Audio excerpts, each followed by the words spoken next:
Қорғансыздар 2 маусым бір бөлім мұнап жатырса, лайк бас пікір қалдыр. Бұл бөлімде ауыр 3 майыт болады. Джевлет көкөкелерінен айрылады. Девран есін білмейді, ауруханада комада жатады. Азизе барып тұрады. Ал бұл әйел Джевдеттің ғашығы, ол тығылып бохырында тұрады. Зельха есінен адасып жүргендей жүр, себебі ол өзін осы сәтке кінәлайды. Юсуфпен арасын су қыстайды. Девран есін жинайды, бір кезде үйіне барады Азиземен. Бірақ та ол байлықтың барын Азизенің әкесі Юавуз емденіп алады. Девран түксіз қалады.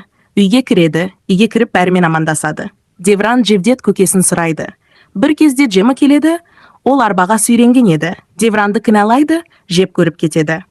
Девран бәрі менің кесірім деп үйден шықып далада отырады. Жалғасын көру үшін лайк бас. Мен сен жазған мәтінді соңғы дыбыстарына қарап, дұрыс әрі анық оқып шығайын. Міне, осылай болады. Джевдеттің бауыры заттарын сатады, аукционға қояды. Бірақ Мелиса көріп отбасын шақырады. Болмайды олай деп. Азизе Девраннан тығылып жұмыс жасайды, себебі отбасын бағалау қажет. Бір кезде Девран Азизенің артын аңдып жұмыс орнына барады, біліп қояды.